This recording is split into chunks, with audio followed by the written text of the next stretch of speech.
Okay, good. So thank you for coming to the business session, AARP ERG Study Findings, Tips for Sustaining ERG Growth, Development, and Continued Success. We are very excited today to present this session to you. It's going to be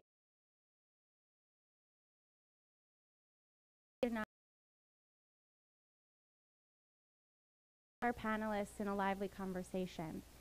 So I have a couple of housekeeping things before we actually get into the session. So I just wanted to let you know that all of our sessions today are being live streamed. Please make sure to join the conversation throughout the day on Twitter at AARP.org using the hashtag AARP2013. Or for those of you watching us, please make sure to send in your questions via the chat room. AARP is grateful for the support of its sponsors who make what we do possible. I'd like to now invite Ms. Raquel Egusquiza to say a few words on behalf of our sponsor, AARP. Raquel Egusquiza is Vice President of Multicultural Markets at AARP. She is responsible for the development and execution of AARP's multicultural strategy by raising awareness and engagement of diverse communities. She spearheads organization-wide planning and execution of AARP's work to promote positive social change within the Hispanic community and deliver value to all AARP members. She is also responsible for the development and execution of strategy relating to growing the association's multicultural membership. She currently serves as a member of the Board of Directors of the Smithsonian Latino Center. Ms. Egusquiza received her BA in Political Science from the University of Miami in Florida. Please welcome Rocky Egusquiza to the stage. Thanks, Lisette. After the last session, I kind of feel like telling all of you to stand up and hug each other. On behalf of AARP, we're really honored to join all of you for the AARP Symposium. As you know, AARP is a nonprofit, nonpartisan organization with a membership of more than 37 million people, 50 plus, and we help them have independence, choice, and control. I've been proud to personally have been involved with AARP for the past 15 years, and I've seen the organization grow, and I truly want to commend Carlos, Lisette, Jesus, the entire AARP team, and the board for the work that they've done to fuel the pipeline and continue to grow Hispanic talent in corporate America and in the boardroom. AARP has been involved with AARP for the past 4 years, and we've seen the value of working with AARP and the organizations that comprise AARP's board. We're proud that AARP received the highest ranking of a 95 in this year's Corporate Inclusion Index along with AT&T. We first completed the Corporate Index in 2010 as the first nonprofit to ever complete the survey. And although we've rated well for the past 3 years, showing our deep commitment to the Hispanic community and to our Hispanic employees and inclusion of Hispanics with our suppliers, our philanthropic efforts, we know there's still a lot of work for us to do. And that's actually part of the value we see working with AARP and continuing to create relationships with all of you. When you reach your 50s, it brings a whole new world of complexities, opportunities, and excitement. To get the best of it, it's crucial to stay current with our fast-changing world, always looking for fresh perspectives and keeping your options open. At this stage in your life, you don't want to feel forced into something that doesn't fit your lifestyle. At AARP, we work to ensure that you continue to have the possibilities to continue to do whatever's next in your life. The flexibility for you to choose when, where, how, and with whom you want to enjoy your life. Today at AARP, we have a particular focus on our Hispanic members and future members. We're working hard to increase relevant awareness of AARP among Hispanics. We're reevaluating our value proposition and ensuring that our programs, products, and services are relevant. And we're working with our current providers to ensure that we're communicating the work we're doing in a culturally relevant way. But the most important aspect of the work we do is our people. That's why we're so proud to sponsor today's panel, because we're going to talk about the importance of our Hispanic employees in each of our organizations. And we're proud that the chair of our Hispanic Employee Resource Group, Ivonne, will be sharing with you some of the things AARP is doing in this area. We look forward to connecting with and working with each of you as we continue to share best practices, learn from each other, and unlock new ideas and opportunities. Thank you for joining us this morning.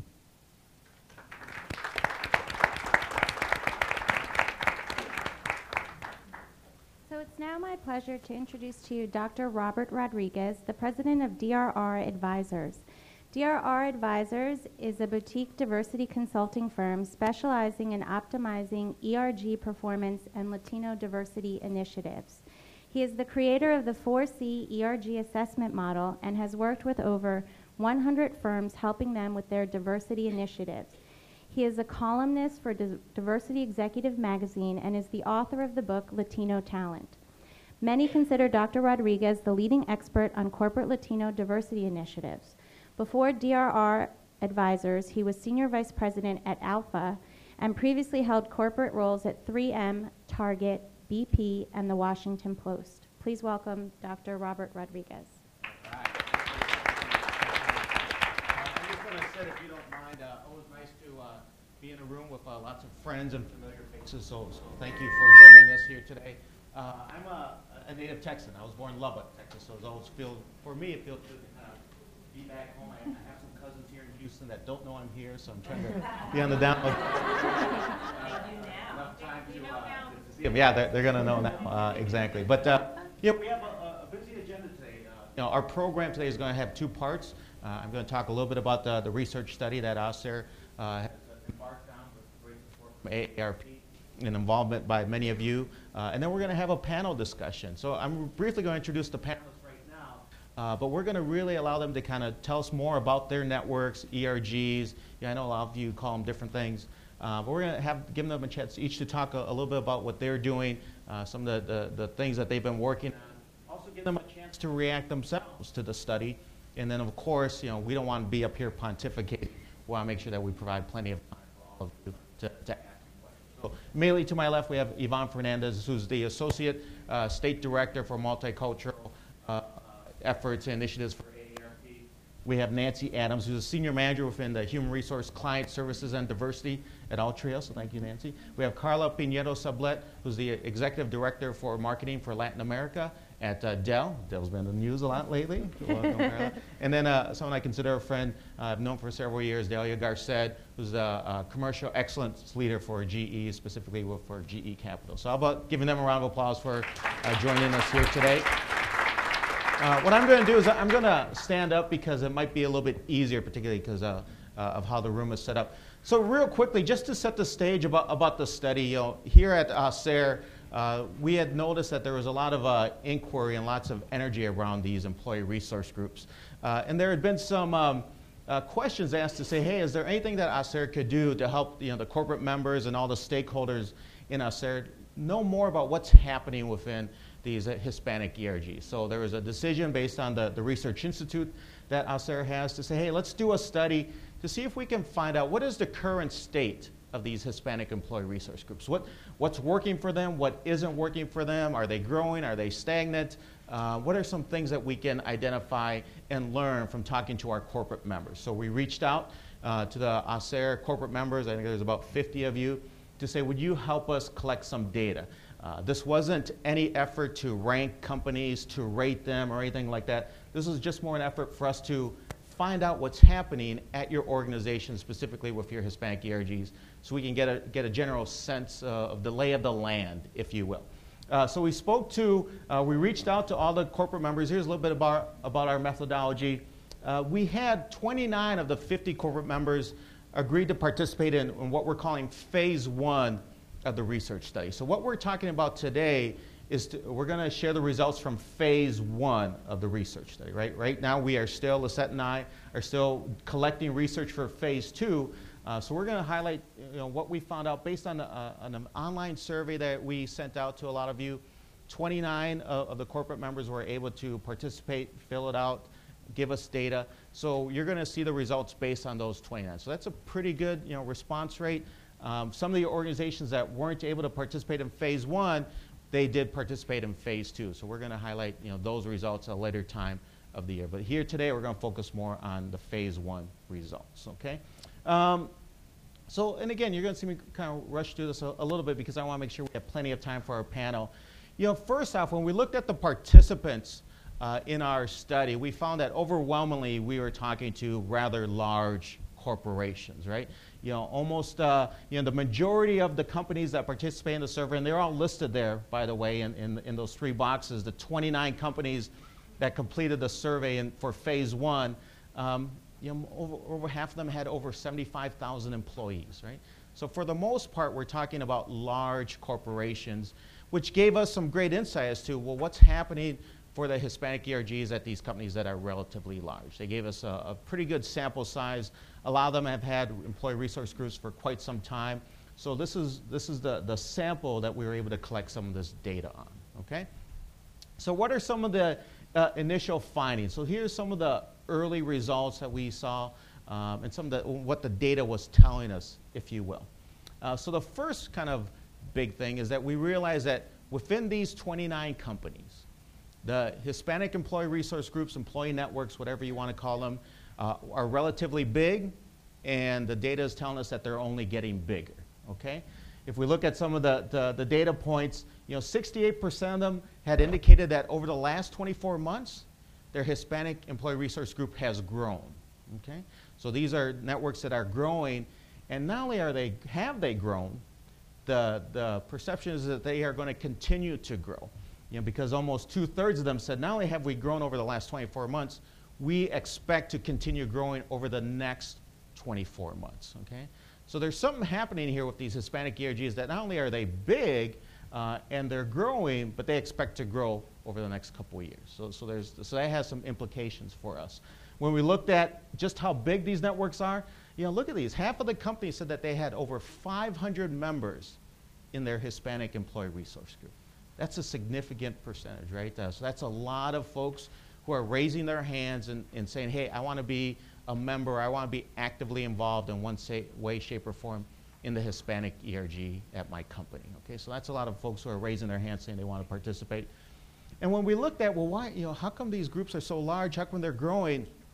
This is one of the very first key insights that we gleaned from the study, is that the participation rate for Hispanics at their corporations is almost 3 times what we're seeing the national average. So if you've looked at other research studies that look at employee resource groups in general, I know one of them, for example, Mercer did a study in 2011. They said that on average, companies can expect about 8 to 10% of their employees to be a member of an employee resource group. So that's kind of on average what they looked at employee resource group participation or penetration as a whole.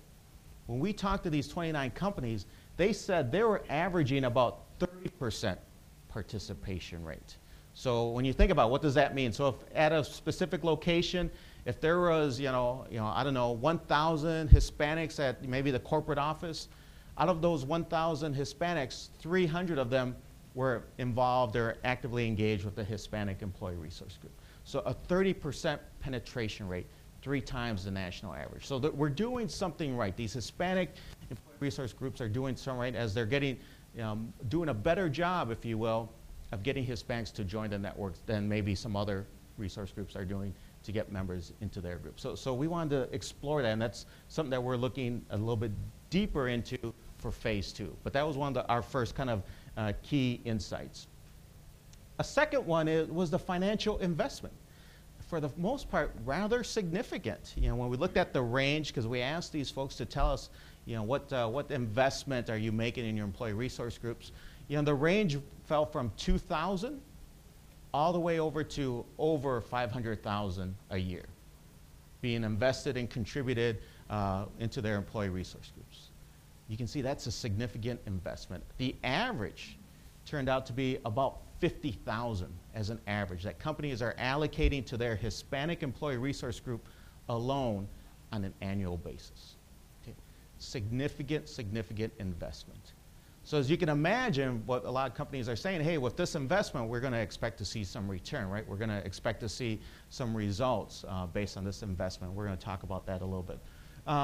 But one of the other interesting things is, even though that the budget was pretty significant, and we just talked about the fact that these networks have grown and they expect to continue to grow, when we ask companies to say, hey, do you think you're going to give more money to your networks? The answer was, not so much. We expect that for many of these companies, the budget for their Hispanic employee resource groups is going to stay about the same. Okay? So you can start seeing that for these companies, the networks are getting bigger and larger, but the budgets are staying about the same. Okay? So from an implication perspective, for many of us, that means that the networks are going to have to be more efficient, right? More effective on how they manage those dollars, because now they're having to serve a membership base that's much larger with the same financial resources. Okay? And we found that about 78% of them get their funding from either one of the business units or from a budget, an allocated budget from diversity or HR. We found some networks that charge their employees to be a member, so there's a fee that's involved, and we found other groups that kind of do a great job of panhandling to raise funds. But for the most part, a lot of them get their money from either a business unit or HR and diversity. So that's kind of the funding part. So we're going to get through all this stuff, and we're going to provide plenty of time for you to ask questions, but we want to just kind of give you the highlights. The other thing is we ask folks, okay, tell us how big you are, tell us if you're growing, tell us the financial impact or the financial resources that are being allocated to you. But then we ask folks to say, well, what are you working on? What are the areas where you feel you're making the biggest impact? What's the value of the Hispanic Employee Resource Group at your company? What are they working on? Where are they making a difference? So we listed lots of items, and we had folks rank them, if you will. And what came out number one, kind of on the high end, were things like the development of Hispanic employees. We saw some high rankings in the area of retention, and then in the area of recruitment. Okay, so things that a lot of us, we consider is appropriate for the types of things employee resource groups are often charged to do. Hey, help us recruit, retain, develop talent for your specific affinity. That came out loud and clear in the results. That for the most part, that's the area that these Hispanic employee resource groups felt they were making the biggest impact. Another area that scored quite high was their ability to make an impact in the communities that you serve. So if you think about kind of that 4C approach, definitely these networks are being leveraged to help members with their careers and also to have community outreach. The thing that surprised us a little bit, however, was some of the things that ranked kind of low, or rather low. And the things that ranked kind of low were their ability to provide insights to the Hispanic consumer market, or to help their company penetrate or understand a Hispanic consumer segment. Okay? So if you can think about it, that has some implications as well, right? As we hear more about this conversation within many corporations to move towards being more of a business resource group, right? Some of you may have heard that. The fact that a lot of these Hispanic networks feel that, hey, that's not an area we have much impact on, that has some implications. I would argue that unless the Hispanic ERGs are able to raise that, they're going to have a little trouble with some of the credibility and respect that I think they deserve. Okay? So recruitment, retention, development, highest impact. Consumer insight, market penetration, much lower, and there's some implications for that. A couple more, and then we'll kind of introduce the panel here. The ERG leadership, right? As a lot of you know, in many cases, your networks are sometimes only as strong as the leaders of your networks, right? And there's a perception out there that demand for strong employee resource group leaders exceeds the supply. Okay? So because of that, companies are saying, hey, if these networks are getting larger, if we're allocating a significant financial resource to these groups, if they're making an impact, we have to have strong leaders running these groups. We're kind of moving away from the day that the head of the Latino network is maybe the person who was most popular or had the most energy. Folks are saying we really need to have strong leaders, A players, if you will.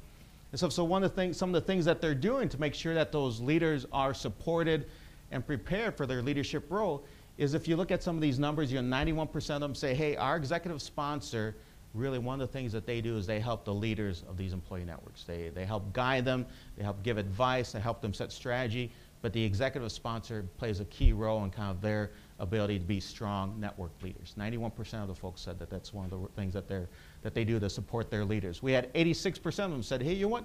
We give them additional training, okay? Which I think makes sense. You know, if as organizations you are asking more of your network leaders, I think some companies are saying, well, if we're asking more, we need to provide more to these network leaders, and we need to help them be stronger leaders. So, you know, 86% of them say, hey, we give those leaders additional opportunities for leadership development, additional opportunities for professional development, okay? One more, you know, 62% that the Hispanic ERG leaders are discussed as part of their organization's talent management process. We're starting to see an integration, if you will, between who are running these Hispanic employee resource groups and some of the other talent management initiatives at a corporation. To say, hey, these positions are high profile, they can have a high impact, these folks are setting strategy, they're managing budgets, they're leading a team. Maybe the folks in those roles should be folks that we talk about with regards to who's our high potential, who are our high performers, who are our next generation of leaders. We actually had one group that says, you know, 61% said, hey, you know, the leaders have to be folks who are deemed high potential.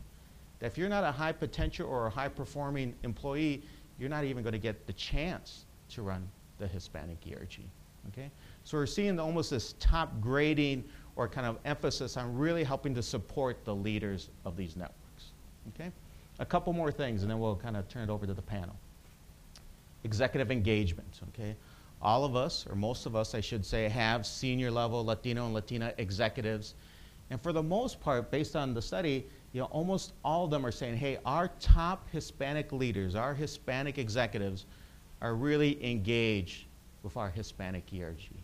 Some would almost say that that's one of the elements that helps to determine whether your network is successful or not. Are the top Latinos and Latinas at your company supporting the networks? Are they engaged? Are they sponsoring? Are they mentoring? And overwhelmingly, at these companies, at least we found that that's the case, right? So 96% of them said that their top Hispanic leaders are engaged. A lot of them said they rely very heavily on their executive sponsors. So for all of you, again, one of the things that would tell you is that the executive sponsor of your Hispanic ERG is a very critical role, okay? And then when we ask specifically, well, how are your executives engaged? These are the top areas, right? Well, of course, they speak at events, they mentor some of the leaders, they help the ERG navigate corporate culture, they help raise funds, and basically they advocate on the behalf of these ERGs. You know, these executives, they have influence, they have a lot of visibility, and a lot of times they leverage that to support and promote the Hispanic ERGs at their company. Okay? So, we talked a little bit about where they're at, financial resources, kind of the areas that they're making the biggest impact, the support for the leaders. What did we see are some of the future challenges based on what the data tells us? A couple things. Well, one is even though there's a penetration rate of about 30%, much higher than most ERGs, for a lot of these companies says there's still a lot of runway for us. We still want to penetrate even more. We want to have even more members in our Hispanic ERG, okay? We're not happy with a 30% participation rate. We want 50%, or we want much higher. We want more folks to be involved, okay? They're also saying that, hey, you know, we have great turnouts in our corporate headquarters, but now we're trying to reach out into our field locations. So how do we engage the Hispanic employees who are at some of our plants, who are at some of our regional offices? That's a little bit more challenging at times than engaging the folks who are at corporate, if you will. A lot of folks said, hey, you know, we have good participation, but it's still the same handful of folks who do all the heavy lifting. That we need to spread some of that wealth. We need not only to have more members, we need to have them more actively engaged, okay? So that way we're not relying on the same small group of folks who sometimes can get burned out if they're doing all the heavy lifting. We talked about things that all of us probably deal with, heavy workloads, dealing with those middle managers who sometimes don't support or encourage involvement in the networks, and then also how do we get more senior level participation. So all that led us to some initial recommendations for all of you to kind of chew on, if you will, based on the study. And as what are some of the things that we would encourage further discussion on and encourage you to kind of explore within your companies is, you know, how are you going to support and provide additional training to your ERG leaders, specifically on business fundamentals, right? If one of the areas we saw scored very low was their ability to help drive business efforts to help raise insight on the consumer market and market penetration. Well, that tells us that maybe there's an opportunity to help teach more of the business fundamentals to your Hispanic ERG so they can identify ways that they can help. So the consumer insight, the Hispanic consumer market, again, those things that for many of us, our corporations are paying a heavy emphasis on. It only makes sense that we would try to leverage our Hispanic ERGs to play more of an active role, right? They are Hispanics themselves. They have insights that can be tapped into by your folks in sales and marketing in some of those efforts. How do we continue to provide support to those members, and how do we increase engagement? And then the other one is we have to look at the budgets. Even though it's relatively large now, or significant, I should say, if these Hispanic ERGs are going to continue to grow, we have to kind of continue to revisit, well, you know, are we allocating enough money to their efforts, okay? So I tried to squeeze in a lot of data in a short amount of time because I want to make sure that we provide plenty of opportunity for our panelists, not only to react to some of these findings, but also to tell us about some of their networks. So I'm going to introduce them individually, very briefly, give them a chance to talk about their networks, and then we're going to open it up to questions, okay? So first off, we have, you know, Ivonne Fernandez, who's been, you know, one of the co-leaders of the, I think it's called SERG, Strategic Employee Resource Group at AARP. Ivonne, would you mind telling us a little bit about your network and kind of giving us a brief overview? Yes. Good morning. Morning. Well, I think that in AARP, the Employee Resource Group started in '95 as an affinity group. Was not specifically an Hispanic group, was an Asian American group, and that was more a volunteer gathering for employees that was self-conducted. They just get the support from AARP to serve as connectors with the community. That by then, AARP started getting into being a little bit more aware of the surroundings. I want to mention that AARP is an organization that gathered almost 40 million members and had been in the United States funded for more than 50 years. So we're talking in '95 that was an affinity group. Then start getting other affinity groups around that was in the same way informal meetings and formal cultural gatherings. Then at the year 2003, they became a formal employee resource group. And the opportunity that they had was to leverage the diverse workforce for the achievement of the organization and diversity and inclusion. But by then, diversity and inclusion was a separate department that created just a window to be seen in the multicultural markets. It was nothing formal, but it was supported by the Office of Diversity and Inclusion. That was a separate entity, that Human Resource Marketing.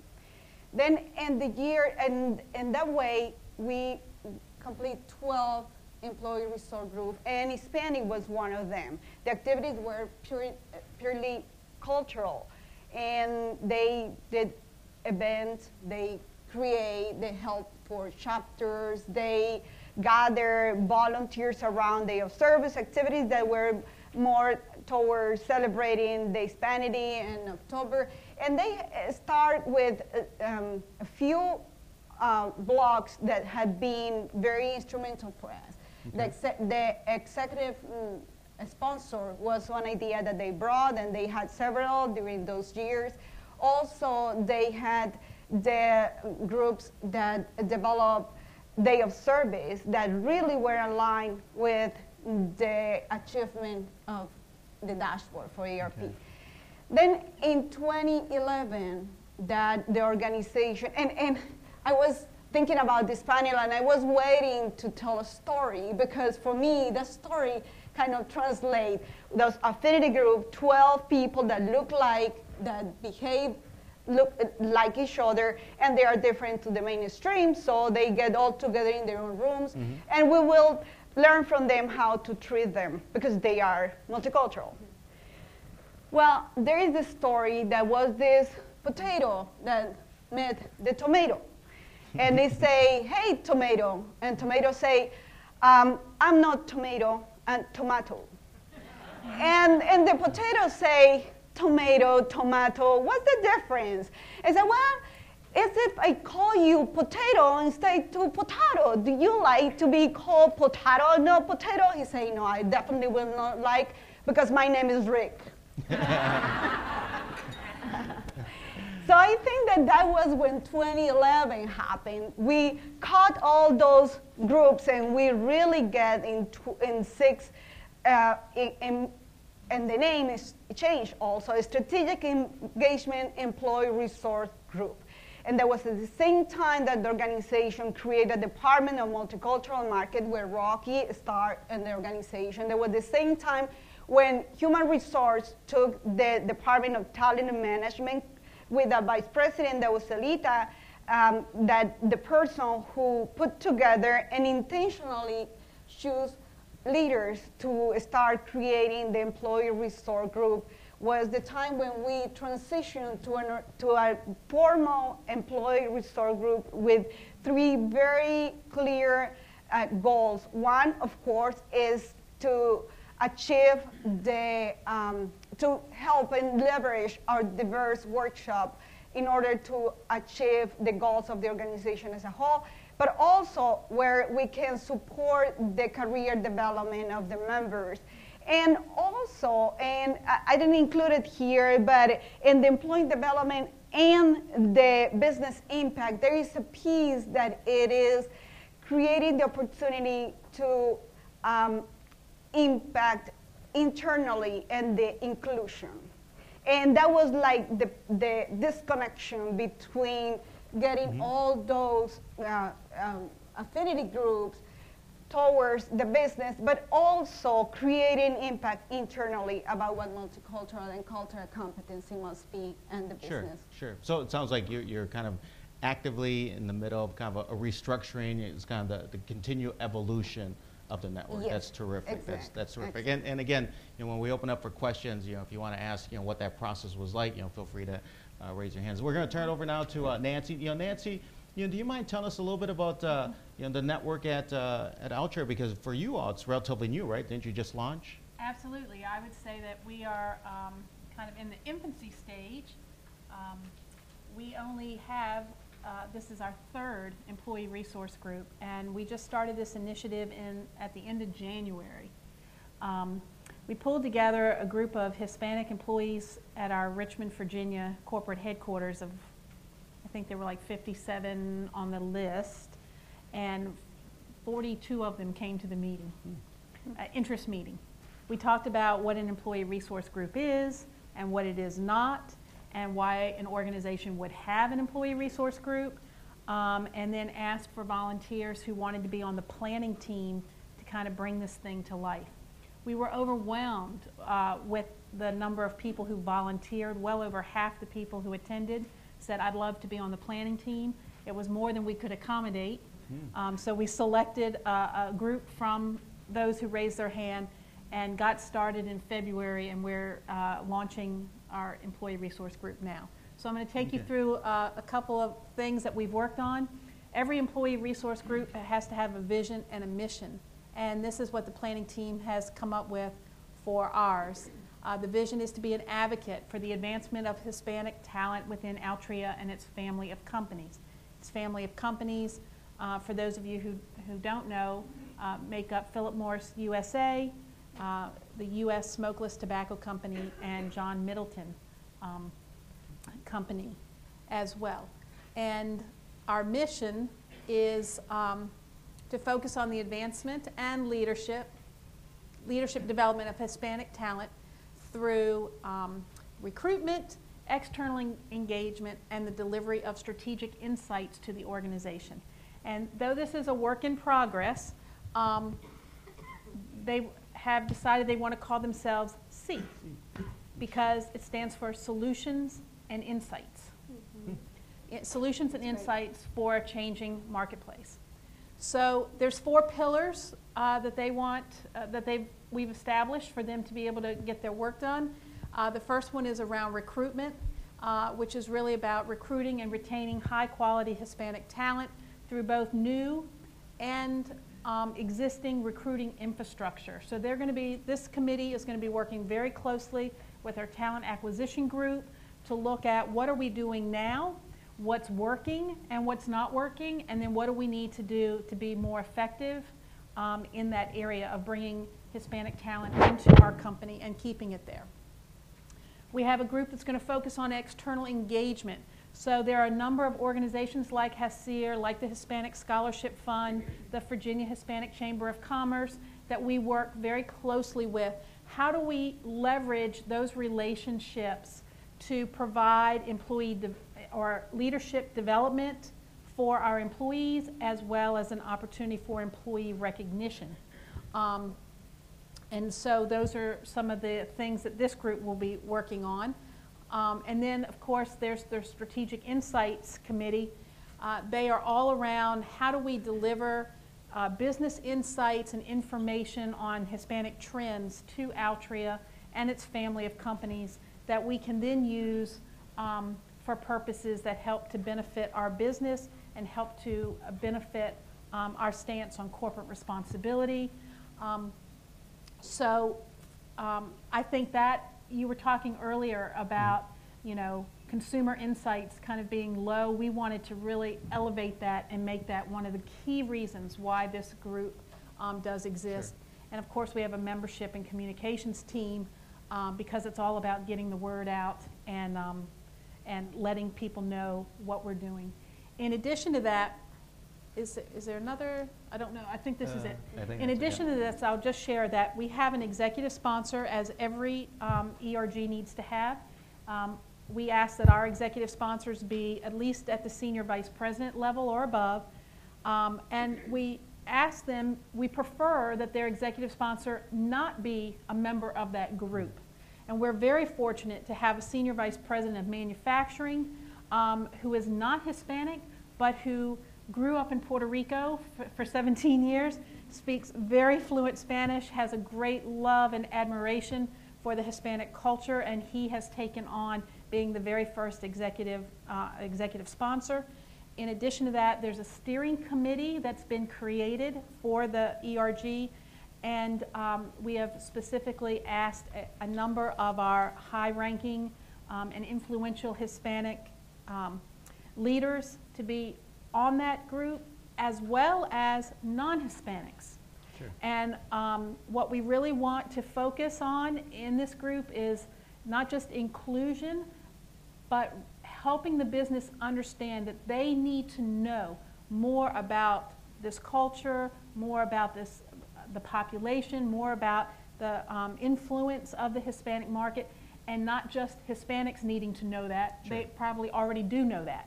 Okay. It's everyone. So how do we bring everyone together? And all of our employee resources groups are open to individuals who are not necessarily members of that group, but who support that vision. Sure. So if you can get behind that vision, then you are more than welcome to be part of this ERG.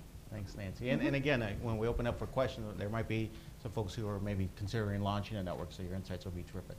You know, Carla, do you mind telling us about, you know, the network group at Dell? I understand that you've been around for a while, has gone through some evolutions and changes. Yeah. Can you share us a little bit more? Absolutely. So Adelante was founded in 1999. I had the good fortune of actually being one of the founders, and had actually disengaged over time.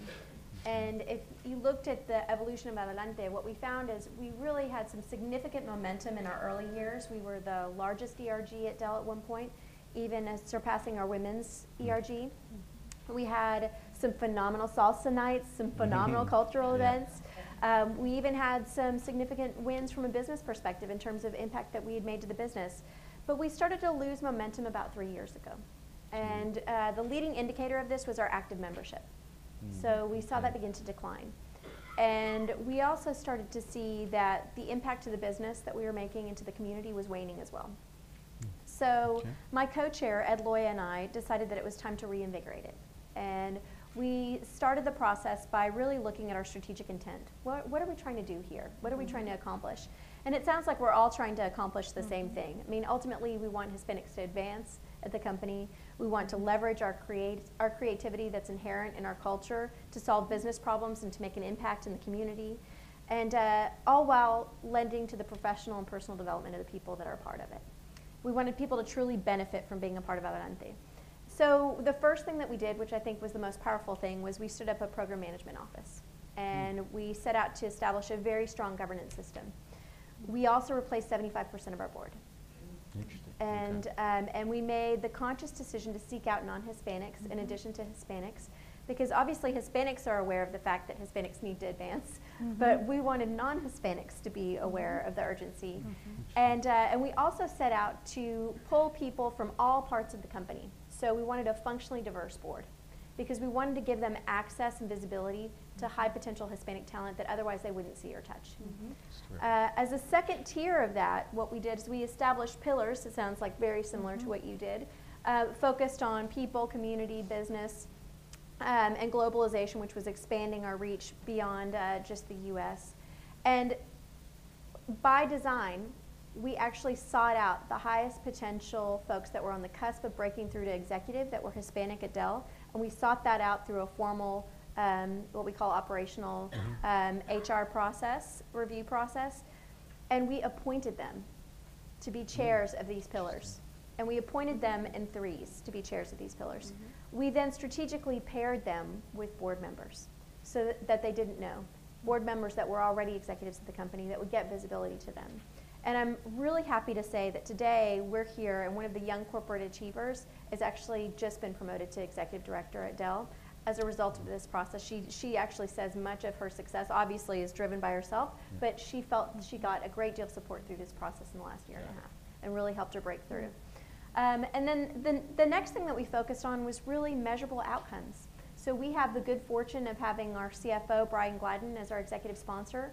All the more reason we wanted to make sure to show progress against what we were doing. So that program management office, the pillar structure, the governance structure, really helped us focus on measurable outcomes. And then we get together and we have strategy sessions twice a year to revisit our mission and make sure that our strategic intent is still relevant and that we're still laddering up to it, and that what we're doing has significant impact. And now the leading indicator again is our membership. Our active membership is starting to grow. So we're coming back in a big way.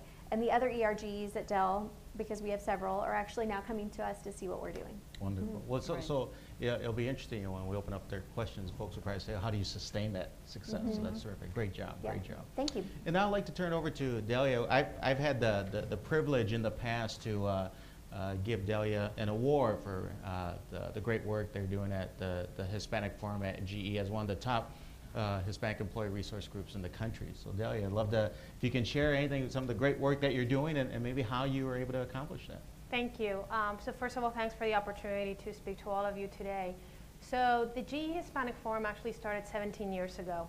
And if you look at GE as a company, we're primarily business to business. So when I hear sometimes, you know, the focus in regards to marketing because you have a Hispanic component, the origin of our employee resource group was about employees looking to help themselves grow within the company. So our mission is very simple. It's about attracting, retaining, and developing. That's what our core is. And then we added to that, how do we help business in regards to giving them insights and aligning to some of the business initiatives. And then also how do we give back to the community? Because that's one thing I'm very proud of, that, you know, as Hispanics, we're always looking forward to giving back to our community. But again, our core was always about, we want to attract, retain, and develop our talent. And the very simplistic is, we want to promote people to go into senior executive, and corporate officers in the company. So that's part of our partnership with AARP, because we have that same goal. We want to see more corporate officers, more Hispanics in the ranks. So we're about over 2,500 members. We're organized pretty much, we follow a business process. We do have operating rhythms.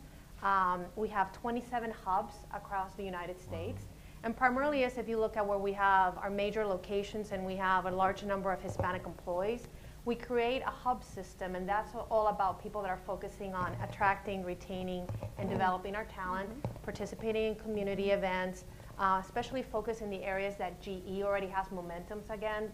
We have things as Health Ahead, that we want to focus on. If you know, diabetes is big in the Hispanic community, doing events and educating about diabetes to the community, doing events with junior achievement and going out into high schools and showing not only role models, but also being able to talk about what are the possibilities of a career.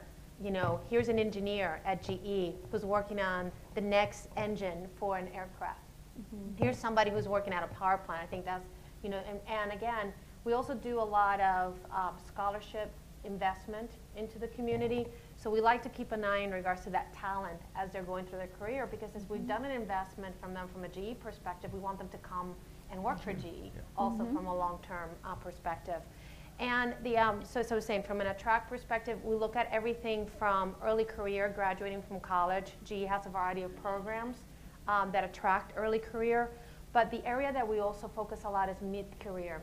So that's when we start working with Nashimba, SHIPS, you know, national MBAs, engineering organizations. Because we really also want to, if you want to grow faster the talent within the organization, if you look at how your pipeline comes in, you know, your pipeline tends to be pretty wide. We have the funnel effect. You know, after 5 years, people start leaving the company, start looking at other opportunities.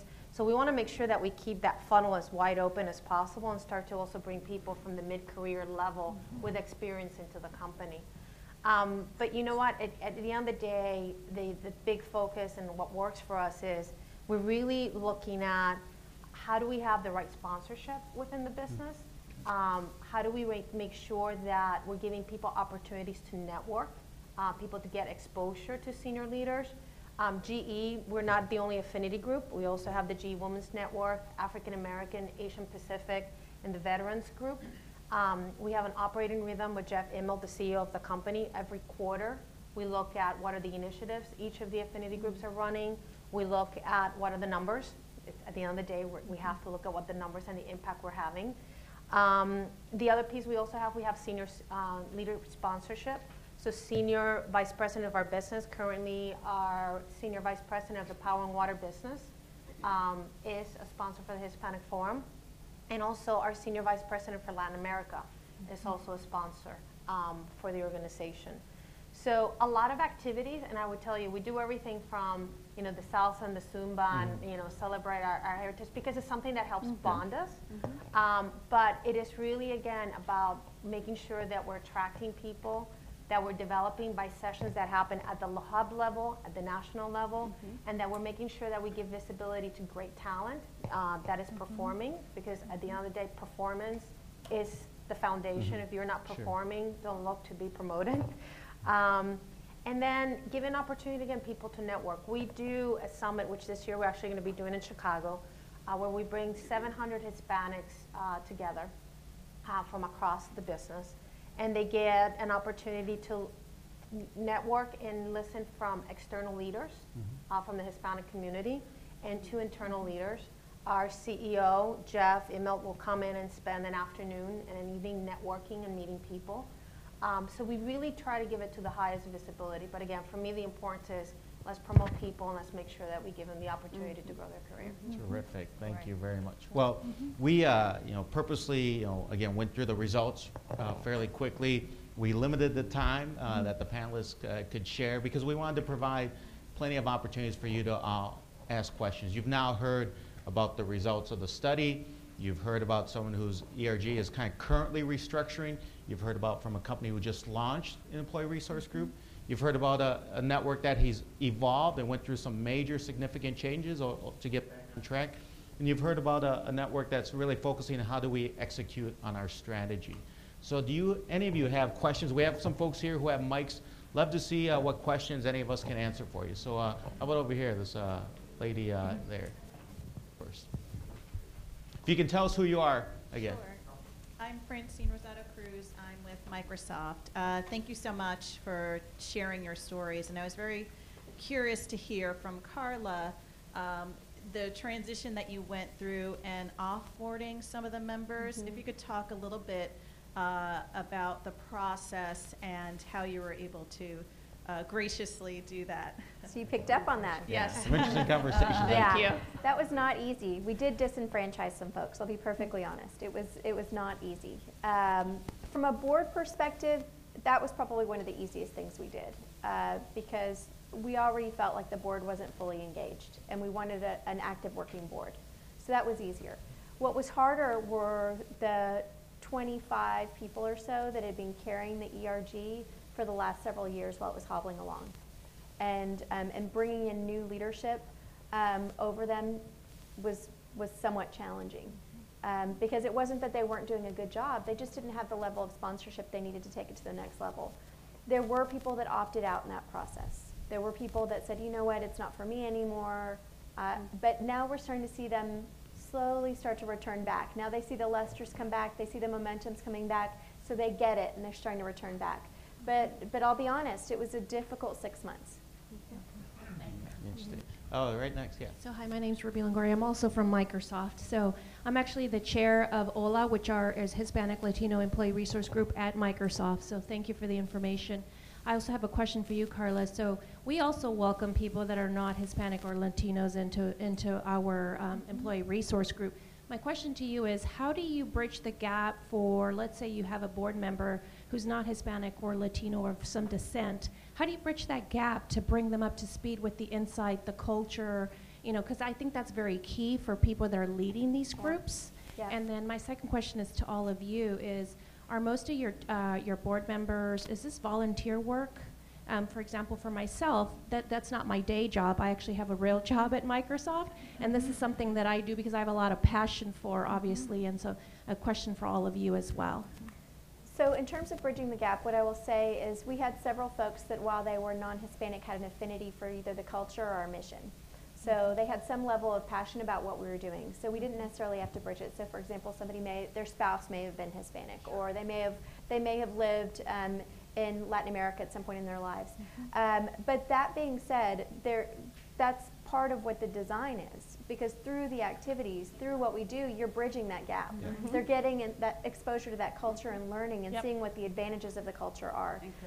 In terms of whether or not we have full-time folks on it, it is a completely volunteer board, completely volunteer organization, and which poses its risks and problems too, because one of the things that we found when Ed and I were trying to reinvigorate it is those 25 people that I was referring to, they were spending more time in Adelante than they were in their day jobs, and it was actually hurting their careers. So that actually was doing damage versus actually improving the level of Hispanics of the company. So that was part of why we restructured it as well and stood up so many more people to help support it. Nancy, can you address that as well? The idea of kind of, who's sponsoring and who's actively involved in these networks, that it's not just Latinos and Hispanics? Well, I think for us, part of it is we think there's going to be great value in this kind of cross-cultural experience. Earlier today, we heard the panel from Insider Game talk about relationships and how critical these things happen. Well, one of that is that, you need to have relationships broader than just within the Hispanic population within your organization. Yep. And this is a way of helping to do that. And so you get an opportunity, these individuals get a chance to learn. Again, they do have an affinity for the group or they would not have agreed to be on it to begin with. But at the same time, they get to have a much greater in-depth knowledge, learning about people and their experiences and their backgrounds and the cultures that they came from, are influenced by, and vice versa. So then you get that dialogue, and that's really what we wanted to see happen, because I think, again, especially through my involvement with our women's network, that the best stuff happens when you have as many advocates and sponsors as you can possibly have throughout the organization. Yeah. And your folks are volunteers? They are volunteers, and I will tell you, it can be a challenge, because sometimes it does feel like you have a part-time job in addition to your regular day job. And one of the things that we've been talking about is how do we ensure that these individuals are getting the right level of reward and recognition for the efforts and work that they are putting into making these groups successful, which does not necessarily guarantee to some type of automatic promotion or raise or something of that nature, but we want to make sure that they are getting recognized, because it is heavy lifting. Yeah. Now, we've also implemented from the very get-go that these positions are for a certain duration. So you're not going to have someone who, you know, has been doing this for 10 years. It's 2 years. The chair's job is to develop the vice chair to take over when he's not the chair. The vice chair's job is to develop one of those committee leads to take over when she's no longer the vice chair and has ascended to the chair. Even the steering committee members know that you are going to be on this group for 2 years, and there's a rotation. So, Terrific. yep. Yep. Yep. Yeah. Delia, can you come there as well, and then we'll go to Ivonne, kind of the volunteer aspect of it, because your group is very robust. Yeah, no, we calculated one time to keep this going at the level we wanted to go at. We need about 200 people, 200 active volunteers, not only at the hub level, working on our national initiatives, and then working also from a leadership perspective. About 5 years ago, the business supported us to be able to put a full-time program manager in to be able to manage this, because as you know, it's like we all have full-time jobs, and I would say in most cases it feels like another full-time job, not a part-time job. So to be able to make sure we maintain the operating rhythm and the focus on the things that we want to accomplish, we actually brought in, so right now you've met Mariana Monteiro, and who does an excellent job in being able to make sure that we're looking around corners and that we're also focused in driving the right behavior. But it does take, when especially, you know, we have over 2,500 members, it does take a large community to participate this and to continue the engagement. And part of what we also try to do is we don't want to burn people out, right? Because typically you have a lot of people that want to raise their hand and want to participate. So we're also looking to be able to rotate. But another thing that we have to drive is you have to, in the piece that you were talking about, that sometimes people run into the issue that they're not performing in their job. You have to be performing in your job. You know, that's the ticket in. And you should never use that you're working or doing something for your affinity or your ERG as an excuse for you not delivering in your job. Because that's the main important thing, is to see the value of being part of this is you're able to perform and then be able to do this. Yvonne, can you address that and then we'll ask another question? Yeah, and AARP, because the new structure came directly from Human Resource, we were able, and the position of the leadership chair and chair-elect were and very exhaustive seeking for leaders and high performers. They were able to secure that part of the performance objective in our annual report is the role that you play on the employee resource group. What is great, because it is not the daily job, but it's included in the responsibilities and the validation for the year there. Terrific. Terrific. Next question. Yes. Hi. My name is Anthony Delia from Northrop Grumman, the electronic systems sector, and we have many ERGs. I'm the sector chair for the Adelante, also named Adelante as well. I have two questions for you. One is related to finance. You mentioned that you really have an annual summit that is about 700. My question is, how do you fund that? And then the second question is related to a value proposition. When you talk about some of the challenges dealing with middle level management, how do you approach the value proposition to that management? So I'll start with the how do we pay for this? So we're truly funded by the company. So we have a couple of senior leaders that actually align us and support us from a budget perspective. I also have no shame on knocking the door on our higher Hispanic leaders that might have dollars, and being also to engage them in giving us dollars. In regards to the summit, the way we do it is the divisions or the group that you work for will pay for your T&L to attend the summit. And then we also have a subscription amount or a registration amount assigned to be able to attend. That helps us cover all the miscellaneous items that you need to cover when you come to an event like this: food, AV, speakers, and stuff like that. So that's how we manage it. But we also run it, again, by volunteers. We have a group that will organize the registration, that would organize the speakers, that would organize all the areas. And I have to say, because I have a friend here from our days from when NBC Telemundo were part of the G company, I do miss them big time, especially because we it was great to be able, and they still support us in being able to tap some talent from the Telemundo and from NBC. You know, being able to have a Natalie Morales to still join us today, a Vanessa Haug who still joins us from Telemundo to come and moderate some of our panels. You know, so never be afraid of reaching outside your organizations, and we've done that locally to have some people participate. HACR, we got some of their members to come be speakers. The Hispanic Chamber of Commerce. We've been fortunate enough to have Presidente Alvaro Uribe from Colombia be a speaker, Vicente Fox. So, you know, I have no shame in asking for dollars whenever I need to. So, and then what was your second question, sorry? Second question was related to the value proposition with present to any management to get the employees to be sponsored, you know, because it is taking away from the day job. For instance, me here today, I'm not doing my day job. Right. To recognize that solution that contributes back to the Yeah, I would tell you, for me and GE, which were similar business models, we have our senior leadership are engaged. This is a you will do, not a you must think about it. So it is expected that from our senior leaders, we'll have the sponsorship and the engagement to not only have your employees participate, and I would tell you, I mean, I'll be honest, I mean, there's been times we tended to do our summit in the fourth quarter. So can you imagine going to a business leader and you're close to finishing the quarter and saying, not only do you have to pay T&L, but you have to pay monies for them to attend the conference. You know, it's tough for some business depending where their performance is. And without a doubt, that senior leader in that business has said, no, this is important. This is part of this employee development, because this is not only an activity to go socialize, it's part of their development. And they definitely support it from that perspective. But I would say now we're moving the summit from the fourth quarter to the third quarter to avoid some of those questions. Yeah, I have a question from online. You know, this is being streamed. We have some folks who are submitting questions who aren't in the room. So this will be interesting because this is new for me. Are familiar with this group?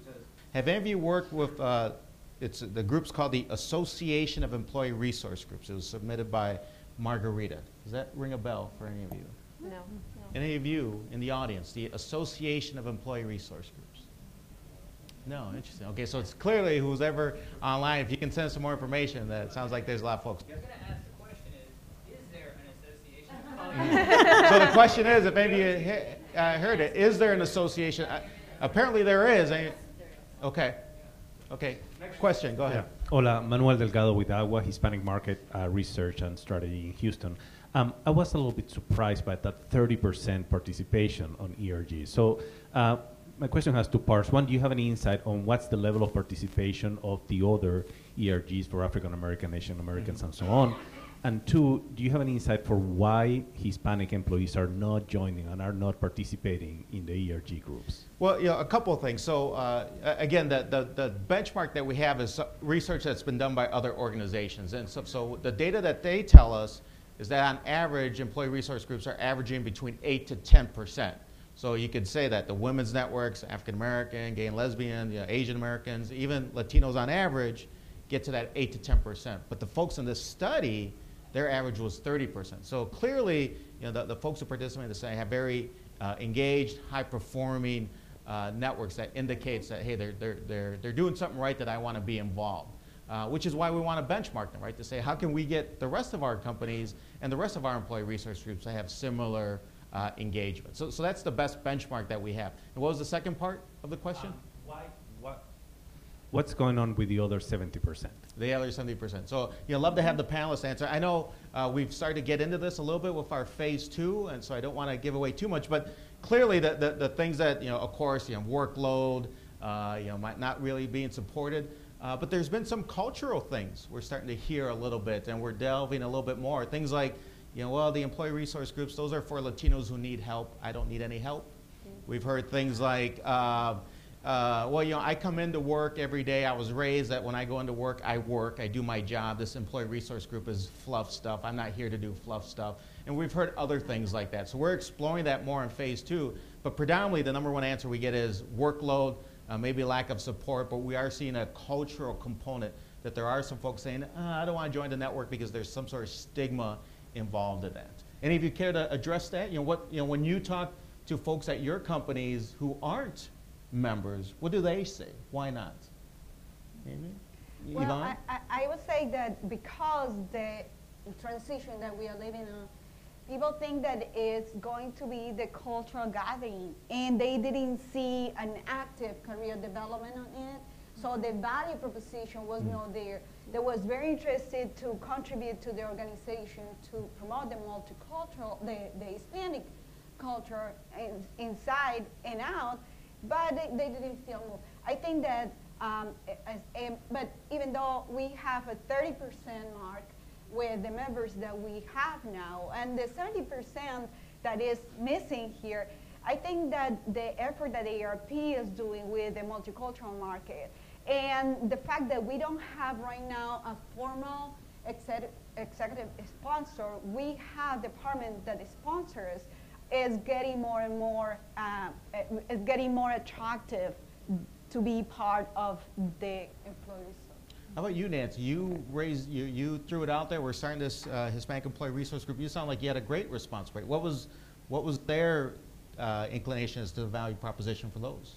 Do you know? I think the value proposition was pretty high. In fact, after that first initial interest meeting, a woman came up to me afterwards who had been part in our New York office and had moved to Richmond a number of years ago when our headquarters relocated. And she said, I am so excited about this initiative because finally we're going to show what we can do for the business, not what we want the business to do for us. And to me, that just kind of sums up employee resource groups in general. And I think when they have the focus that way, that it's not about us, but it's about our contribution and the value of our contribution, then I think there's a lot of potential, and that support comes not only from the top, but from the middle as well, because people start to see that, this is a good thing. Terrific. Well, I want to try to squeeze in a couple more questions. Question in the back? Alfred Ramirez, could you speak to the good, the bad, and the ugly on two fronts? Sure. That would be the general perception for non-association employees and their true understanding of the need, significance of your organization, and also any tensions, collaborations, with other resource groups and different evolutions and different needs and what have you. Who do you want to have that? Whoever. Anyone want to take it? So Carla? one of the things that I will say is we have a forum to collaborate with our other employee resource groups, and I would say it's not a competitive environment at all. It's actually, and you'll even see some co-mingling of those groups. We've learned quite a bit from some of the things that they've done, and vice versa. Like I mentioned earlier, they're coming to us. In terms of the bad, well, I kind of took you through some of the bad. When you make change, you potentially disenfranchise some valuable members of your employee resource group, but they do find their way back. That's what I would add there. Did I answer your question? Okay. I'm Helen Cavazos, MH Cavazos and Associates. Thank you for your insights. I'm very much familiar with employee resource groups, having worked for one of the best, McDonald's Corporation. But I'm interested in, anybody can answer this, in the career development part of it. How are your companies handling that? Because I think that that is a very important element of the employee resource groups. Delia, you want to jump on that? So, I mean, as part of our resource group, we actually give opportunities and we do specific training. So something, I'll give you an example. Something that we launched about 2 years ago is we were looking across our membership, and specifically with females, and sort of their development and giving them opportunities for development. We actually created a opportunity we started with about 15 females across all our businesses to come in and get coaching from an outside consultant to really have the conversation in regards to, if you want to have a career, what are the things to know, sort of the insider secrets, right? So similar to the earlier sessions. So we provide and look to do opportunities like that.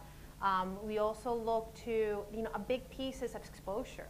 And you were talking about value proposition of being part of an ERG group. We have to develop a value proposition like anything else and be able to say, this is why it's important to you to be part of this group. And some people will say, why do it? I'm doing great in my career. You know, I don't feel that I need to be classified as Hispanic or African American just to be able to get ahead. And that's not what this is about. But when you have an organization, and you know, GE has over 300,000 employees around the world, how many times are you going to have the opportunity to pitch to a Jeff Immelt? How many times are you going to have an opportunity to network and talk and get exposure to the senior leaders of your business, no matter how good you're performing? And this gives them the opportunity to be able to do that. So we do try to push a variety of different levers. We leverage courses that the company provides. We work with outside consultants to come in and give us an opportunity to try to find sort of the magic formula to give, you know, the insider chips to give to some people. And then it's all about also being able to get opportunity to network and have visibility. Okay. How are we doing on time? So we have time for one more question. I'm going to come to this side of the room over here. Hello, my name is Karina Franco. I'm with Dell. My question is for Delia. Do you have any hubs outside of the U.S.? And if so, is there a different value proposition for those areas as we are looking to expand outside of the U.S.? So we started to do it with Latin America, and it's very, you know, it's how do you go out to Latin America and you say we're going to put a Hispanic forum together? Everybody. You know, it's like we're all Hispanics, right? But you still have the same, we're part of a global company. And you still have the opportunity to say, as the part of that global company, I can provide from the U.S. So, you know, Latin America for us is a growth market. It's been growing for the last few years. A lot of our leadership is young. You know, you remember the times, and for a lot of our companies, we used to send the American executive to go to Latin America and to go to Asia to run the business. Now we're having Latin Americans and Hispanics, you know, in those positions. But what we want to make sure is that they're successful, right? So the opportunity to be able to say, somebody who's been doing supply chain in the US and knows the company from a global perspective can mentor and work with somebody in Latin America. Or the other way around. By the way, if we're a global company, if you want to have a long-term career having global exposure, I'm somebody based in the US, and do I have the opportunity to go down to Latin America or interact with a Latin America leader that can tell me more about what's happening from a business perspective? That helps my resume, right? That helps me understand better what the business is doing and performing. So our value proposition from that is different from that perspective. We do invite them to part of our summit. So we will get some of the business leaders come from Latin America to our summit so they can see what we're doing. And even they are seeing the opportunity to say, how can we translate some of these activities, again, not only giving them exposure to leaders that speak the language, that have similar cultural experiences that you can interact with, but also getting, once again, exposure to training and to other activities that the businesses are doing. Well, unfortunately, we're out of time, and I want to make sure that we kind of start to prepare for lunch. You know, just some closing thoughts, because I want to give each panel just maybe a 1-minute closing talk. But you know, clearly these employee resource groups are here to stay. They're making an impact. You know, Ivonne, you know, Nancy, Carla, you know, Delia. Any final thoughts, comments, recommendations, advice as we wrap up? Yeah, I think that during the days that you have been here, it's a lot talking about the pipeline. And I think that mentoring is the best way to really work and make active. And the Employee Resource Group is the best place to be part of what is happening, because here you have the leaders, or you have in the ground the people doing the work, the face-to-face with the Hispanic community. But in the middle management is the one who needs to get developed, to start raising up and pulling with themselves others. Yeah, and that's an Employee Resource Group doing a great job of that. Nancy, closing thoughts? I would just say, don't underestimate the value of these types of leadership experiences that individuals get. In essence, they're running an organization within an organization. And in some cases, as I'm hearing, organizations, the ERG is larger than many business units in other companies. So when they're looking for individuals who can, you know, manage teams and budgets and do strategic planning, these ERG leaders are doing those types of things. So they, even if that's not the type of work that their day job would have exposed them to. So that is a big part of the leadership development aspect of it, is that they are, in essence, running an organization within an organization, and they're going to learn all the techniques and processes and tools that we use as a company, just going to do it on a different scale at the ERG. Sure. Carla, Delia, any final comments before we hand it back to Lisette? Yeah, I mean, I stress the importance of having a strategy with intent, a clear management system and governance system to support it with clear milestones and outcomes that impact the business, the community, the people. But I will also stress that without executive sponsorship, none of it is really possible. It doesn't really get traction. Sure. So making sure that you've got those key players involved, and not just from a rubber stamp perspective, but actually in there doing the work with everyone makes a significant difference. Delia? I mean, the one thing, I've been with GE for 23 years. I'm proud of being a GE employee. I'm more proud of being part of the GE Hispanic Forum and GE with what we've accomplished, not only internally but externally.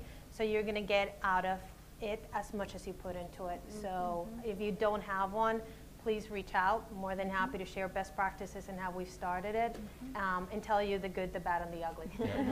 So we're going to stay up here to answer any questions as we go to break. Lisette? So anything? thank you again to our panelists for taking time out of their day to be here, and for sharing their insights with us today. So thank you again also to AARP, our sponsor today. We're going to be now moving into ballrooms A and B just outside for the Symposium Networking Lunch featuring our keynote speaker Arturo Vargas from Naleo. Please remember to turn in your evaluations before you leave the room today. There's a staff person at the door. Thank you. I have my purse outside.